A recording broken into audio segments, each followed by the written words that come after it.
A very warm welcome to all to my channel. So let's get started. आप जानते हैं कि भारत में स्वतंत्रता के बाद राष्ट्रीय शिक्षा नीति कब कब और कितनी बार आई? Let's dive in video.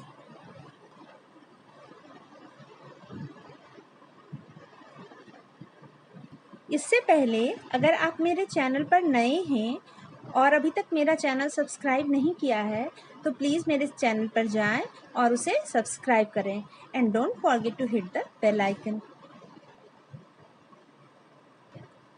आज़ादी के बाद हमने देखा कि कुछ प्रोविज़न्स लाए गए थे, एजुकेशनल कमीशंस एंड कमिटीज़ लाए गए थे। उसमें सबसे पहला था 1948 का यूनिवर्सिटी एजुकेशनल कमीशन, जिसे राधाकृष्णन आयोग कहते हैं। फिर हमारा आया सेकेंडरी एजुकेशन कमीशन, जिसे मुदालियर आयोग कहते हैं, ये 1952 में आया था। फिर हमारा तीसरा डॉक्टर संपूर्णानंद की अध्यक्षता में आया 1961 में इमोशनल इंटीग्रेशन कमेटी, और फिर नेशनल एजुकेशन कमीशन आया, जिसे कि कोठारी कमीशन के नाम से विख्यात है। इसका टाइम पीरियड 1964 से 66 तक था।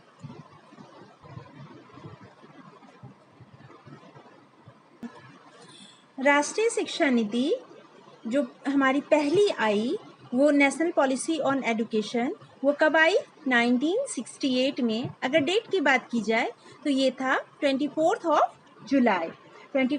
जुलाई में ये आई।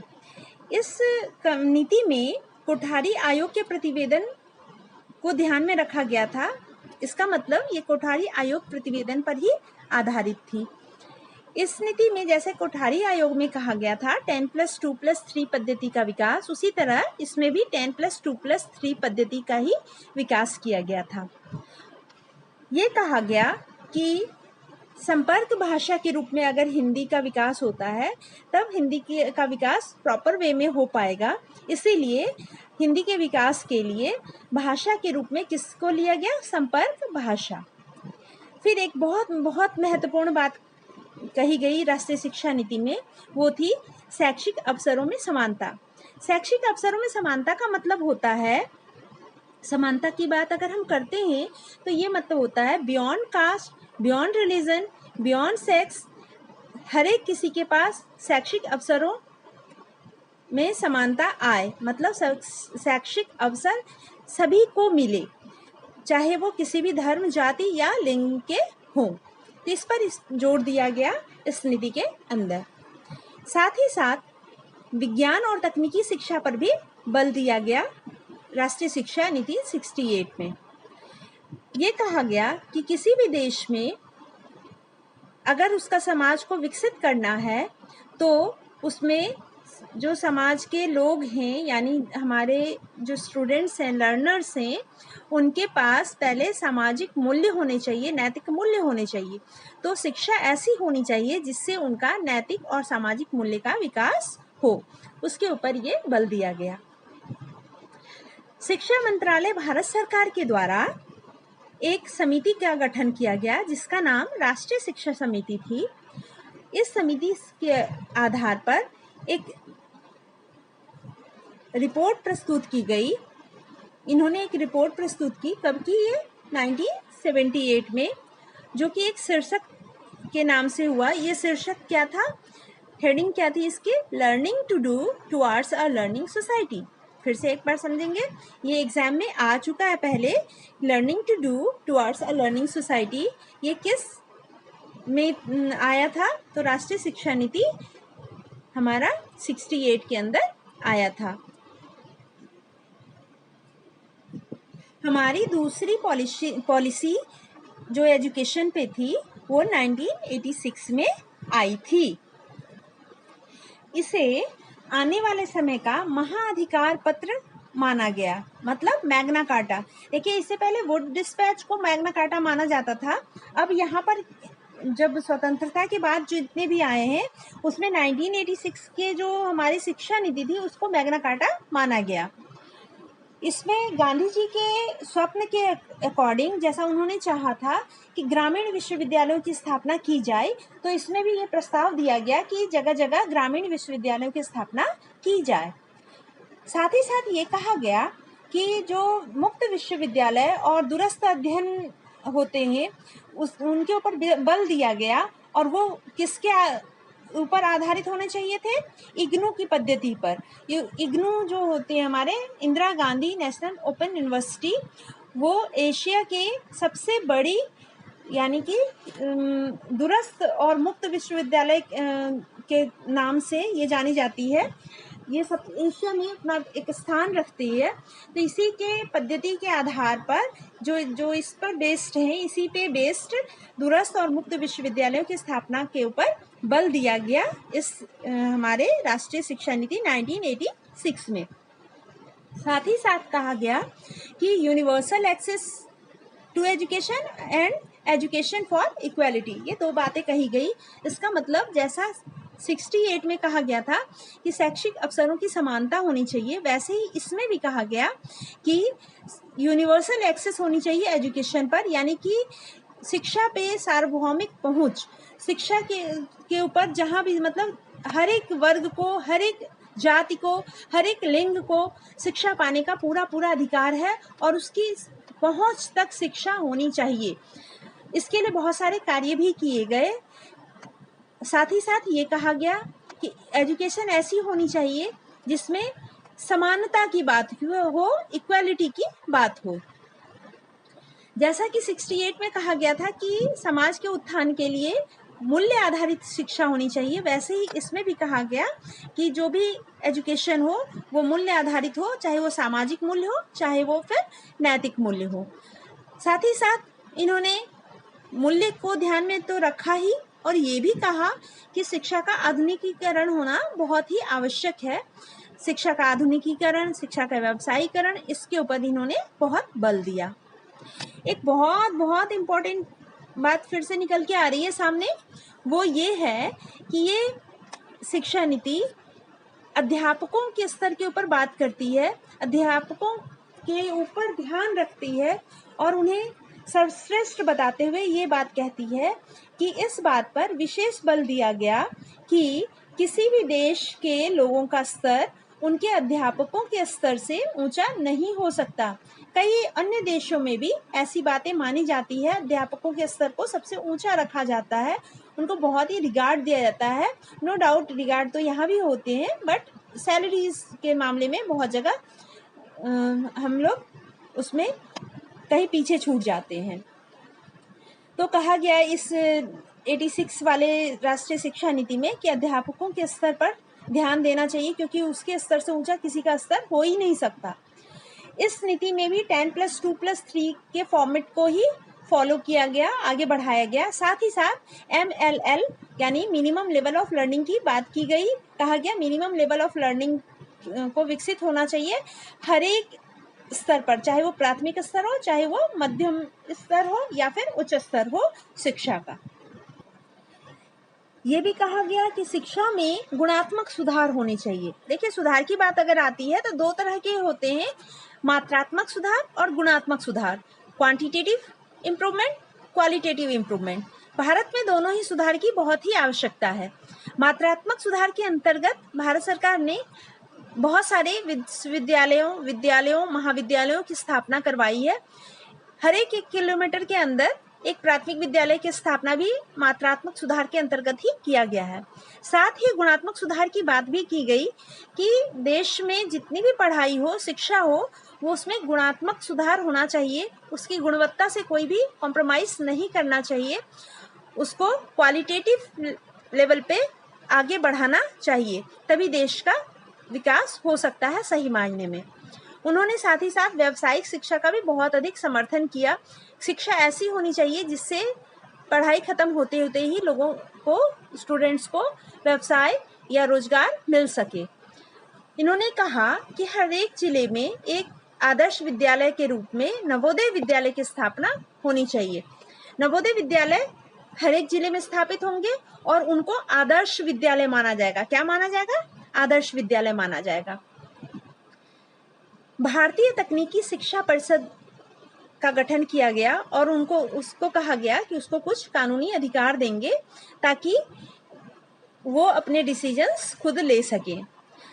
सबसे एक और अहम बात निकल के इस शिक्षा नीति में आई, जो पहले भी बात थोड़ी बहुत की गई थी, कि जो मूल्यांकन होता है छात्रों का, वो साल में एक बार वर्षांत नहीं होना चाहिए, वर्ष के अंत में नहीं होना चाहिए, बल्कि कंटिन्यूअस इवैल्यूएशन होनी चाहिए, सतत मूल्यांकन होना चाहिए, ताकि शिक्षकों को यह पता रहे कि छात्रों का अधिगम स्तर कहाँ तक पहुँचा है और उसमें सुधार की कहाँ आवश्यकता है।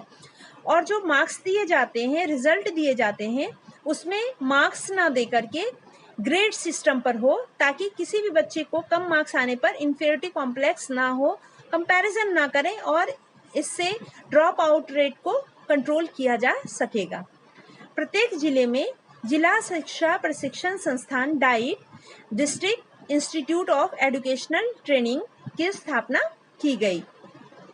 साथ ही साथ इस वाले शिक्षा नीति में यानी 1986 के शिक्षा नीति में पहली बार NCTE को स्वायत्त दर्जा देने की बात की गई। अब इसके बाद आई हमारी राष्ट्रीय शिक्षा नीति कार्य योजना, प्लान ऑफ एक्शन। इसके बारे में हम जानेंगे। इसमें जब हमारे 86 की योजना आई थी, उसमें कहा गया था कि हर एक 5 वर्ष में एक समिति बनेगी और उसका क्रियान्वयन और उसके परिणामों की समीक्षा की जाएगी। ये लेकिन हुआ नहीं। राष्ट्रीय शिक्षा नीति कार्य योजना, जो प्लान ऑफ एक्शन के नाम से फेमस है, ये एक्चुअली 1992 में आया। इसमें क्या हुआ कि जो सरकार ने जो योजना बनाई थी 5 साल वाली, वो जब नहीं हुई, क्यों नहीं हुई? क्योंकि इसके बीच में ही 5 साल के पहले ही 3 साल के अंतर्गत ही 1990 में सबसे पहले एक आचार्य राममूर्ति समीक्षा समिति आ गई और फिर 1992 में जनार्दन रेड्डी समिति आ गई। तो इन सभी बातों को देखते हुए उन्होंने इसका एक संशोधित वो किया कि नहीं, समायोजन होना चाहिए, और कुछ संशोधन किया, और संशोधन के बाद national policy on education 86 with modification undertaken इन 1992 के नाम से कुछ प्रकाशित किया गया और इसका नाम दिया गया प्लान ऑफ एक्शन। इसमें समग्र शिक्षा के ऊपर बल दी गई कि शिक्षा कैसी होनी चाहिए, समग्र शिक्षा। जो हमारी 10+2 थी, उसको और भी अधिक संगठित बनाना, 10+2+3, तो उसी में 10+2 वाली जो फॉर्मेट थी उसको और अधिक संगठित बनाने की बात इसमें कही गई। राष्ट्रीय साक्षरता योजना के अंतर्गत बहुत सारी योजनाओं को उन्होंने जोड़ा। जैसे बहुत सारे योजनाएं कौन कौन से थे, जैसे पर्यावरण संरक्षण, छोटा परिवार, प्राथमिक शिक्षा का सार्वभौमिकरण, समानता को प्रोत्साहन, प्राथमिक स्वास्थ्य, नारी समानता को प्रोत्साहन, इस तरह राष्ट्रीय एकता, निर्धनता निवारण, इस तरह की बहुत सारी योजनाओं से किसको जोड़ दिया, राष्ट्रीय साक्षरता योजना को। साथ ही साथ ऐसे पाठ्यक्रम पर बल दिया जो कि व्यावसायिक पाठ्यक्रम थे, जिससे कि स्वरोजगार मिल जाते, मतलब पढ़ने के बाद बच्चे को रोजगार मिले, इसके लिए व्यावसायिक पाठ्यक्रम के ऊपर बल दिया गया। साथ ही साथ सतत शिक्षा कार्यक्रम चलाए गए बहुत सारे। आप जानते हैं कि 1987 में ऑपरेशन ब्लैक बोर्ड आया था, लेकिन उसमें कुछ त्रुटियां रह गई थी। इसमें प्लान ऑफ एक्शन में उस ऑपरेशन ब्लैक बोर्ड में और अधिक सुधार की बात की गई। साथ ही साथ मुक्त शिक्षा प्रणाली जो भी थी हमारे देश में, उसको कहा गया कि सुदृढ़ बनाना है। प्लान ऑफ एक्शन के अंतर्गत ही हमारा NTA, नेशनल टेस्टिंग एजेंसी, जो UGC NET exam, NEET exam सब लेते हैं, उनका बनना भी एक उसी का प्रभाव है। साथ ही भारतीय तकनीकी शिक्षा परिषद यानी AICTE को सुदृढ़ करने का काम भी प्लान ऑफ एक्शन में बात की गई उसके लिए।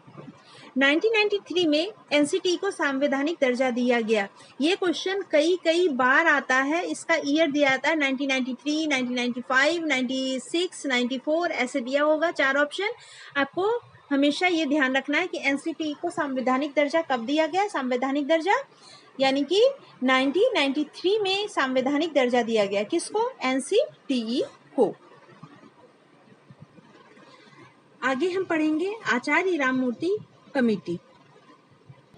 आचार्य राममूर्ति समिति हमारी आई थी 1990 को, 1990 में आई थी ये। इसमें 3 बातों को रखा जाता है जिसे कि हम SMS कोड की तरह भी कर सकते हैं। S फॉर सेमेस्टर सिस्टम की बात कही गई थी, M फॉर मॉड्यूलर एजुकेशन की बात की गई, S फॉर स्किल डेवलपमेंट की बात की गई। SMS से हम इसे तीनों को याद रख सकते हैं। उसके बाद आती है हमारी गन्ना कमेटी। गन्नाम समिति हमारी आई थी 1993 यानी 1993 में, जिस साल क्या हुआ था, NCT को संवैधानिक दर्जा भी दिया गया था। इस समिति ने मेन क्या किया था कि अकादमिक उत्कृष्टता को सुनिश्चित करने के लिए लचीलापन और स्वायत्तता की सिफारिश की थी। और उसके लिए उन्होंने किया था कि जो सम विश्वविद्यालय हैं, डीम टू बी यूनिवर्सिटी हैं, उसकी संख्या बढ़ती जा रही थी देश में, तो उसको नियंत्रित करने की अनुशंसा इन्होंने की। National commission on higher education की स्थापना भी गन्नाम समिति के द्वारा किया गया। इसके बाद हमारा आता है लिंगदो कमेटी। लिंगदो समिति हमारा आया था 2006 में, ये बहुत पुराना नहीं है। इसमें मुख्य रूप से छात्रों का जो राजनीति में दखल था और उसके कारण धन और बाहुबल से वो युक्त होते थे, तो उससे छुटकारा दिलाने के लिए छात्रों को लिंगदो समिति की स्थापना की गई। फिर हमारा आता है बहुचर्चित नेशनल नॉलेज कमीशन, राष्ट्रीय ज्ञान आयोग। राष्ट्रीय ज्ञान आयोग, नेशनल नॉलेज कमीशन 3 वर्षों के लिए आया था। इसका टाइम पीरियड था 2005 से लेके 2008 तक। इसकी अध्यक्षता सैम पित्रोदा ने किया था। इसका जो मुख्य रूप से काम था वो था कि सबको शिक्षा सुलभ करवाना। जो पहले भी बात की गई थी शैक्षिक अवसरों की समानता या एजुकेशन फॉर ऑल, तो वैसे ही इसमें भी बात की गई कि शिक्षा सबको सुलभ हो सके, ऐसी व्यवस्था की जाए। और जो पहले भी बात थी कि GDP का 6% शिक्षा पर खर्च होना चाहिए, तो इसमें भी कहा गया कि GDP पर सकल घरेलू उत्पाद का 6% शिक्षा पर दिया जाना चाहिए। साथ ही साथ उन्होंने कहा कि जो हायर एजुकेशन है उस पर GDP का कम से कम कितना प्रतिशत होना चाहिए, 1.5%, यानी कि 1.5% खर्च होना चाहिए। और साथ ही उन्होंने एक और बात के बारे में बात करी। उन्होंने कहा कि विदेशी विश्वविद्यालयों को भारत में प्रवेश की अनुमति दी जाए ताकि भारतीय बच्चों को विदेशी शिक्षा का लाभ मिल सके। सरकार के द्वारा या फिर जो भी कोई प्राइवेटली खोलना चाहते हो, निजी प्रायोजक खोलना चाहते हो तो वो खोलें, लेकिन कम से कम 50 विश्वविद्यालय स्थापित करने की बात की गई, वो भी लॉन्ग टर्म के लिए। साथ ही साथ ये बात कही गई कि विश्वविद्यालयों के ऊपर जितने भी यूनिवर्सिटीज़ हैं उनके ऊपर कॉलेज के एफिलिएशन को लेकर के बहुत ही लोड है, तो वो कम किया जाए। कॉलेज के एफिलिएशन से संबंधित चीज़ों को देखने की बात की गई, कम करने की बात की गई इस ज्ञान आयोग के द्वारा, नेशनल नॉलेज कमीशन के द्वारा। अभी तक हमने कुछ 2 वीडियो में देखा कुछ कमीशंस और कमेटी, लेकिन अभी और आगे हमें देखने हैं थोड़े और कमीशंस एंड कमेटी बचे हुए 2020 NEP के साथ कुछ और भी बचे हुए हैं जिसे हम देखेंगे। Thanks for watching #Achiever। Next मैं बाकी जो भी कमेटी है उनको नेक्स्ट वीडियो में लेके आऊँगी। So stay tune for more informative and interesting videos. Till then, keep watching and keep practicing.